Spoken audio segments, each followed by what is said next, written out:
Hello, everyone. So this screencast is going to cover how to use illustrative mathematics. It's one of the resources we discussed during our planning. What's great about illustrative mathematics is the resources that they give you. So they give you those prompts that we talked about that are aligned to the standards. And you can use those prompts for, independent work. If the students are doing like a solve and share, math journals, you can also use it in small group to work with the students. So we're going to start by going to our groups. And I did create a group for each of you, and it is Hebville grade level groups.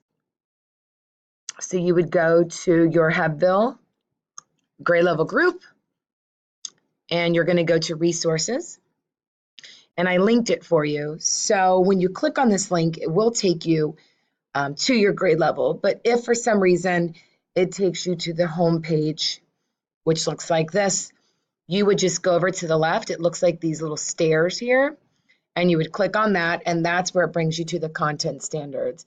So we're going to look at grade 2 as an example. Unit 2 and grade 2, they are doing geometry. So you're first going to pick the grade level, which is what the standard starts with. So their standard is 2.G.A.1. That just means second grade, and the G stands for geometry. That's our, right? And then you're going to go to your cluster, which is A. And then the last number stands for the actual standard number, the number. And so they have two. They have 1 and 2. And you'll notice that here's 1 and here's 2. So let's just pick on 1. And you'll see they have a task here, which is polygons. If I click on the task, it gives you some commentary. The commentary is great because if you're pulling the students in small group, in that commentary, it really does discuss, look-fors, misconceptions, things that you want to maybe, correct the students on, like this right here. It says, sometimes students talk about the sides, meeting at corners, but we really want to make sure that they're using that vocabulary, which is a vertice. And so a polygon always has as many vertices as sides, and it kind of gives you things to look for.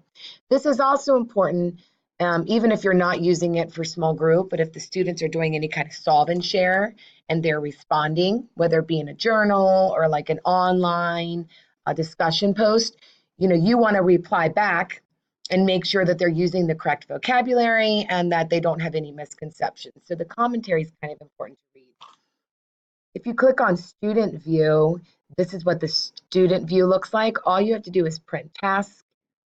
If you print this, this is what the students can cut out and put in their math journal. Or if you wanted to do some kind of online, like a solve and share, you could go down here to your snipping tool.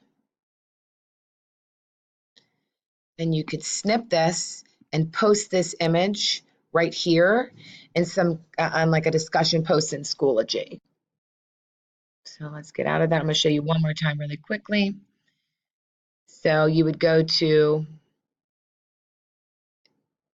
your illustrative math. You're going to find your grade level. We'll pull the different standard. We'll pull one from Unit 1. So we're going to go to second grade. The domain is going to be OA, Operations and Algebraic Thinking. The cluster is going to be A, and the standard is going to be 1. And you'll notice there's 2 tasks here. We'll click on a pencil and a sticker. Again, this is the task, and then here would be, the student task. If you have any questions, you can always email me or sign up for any help in our Google sign up support, or you can just come and see me in room 27. Have a great day.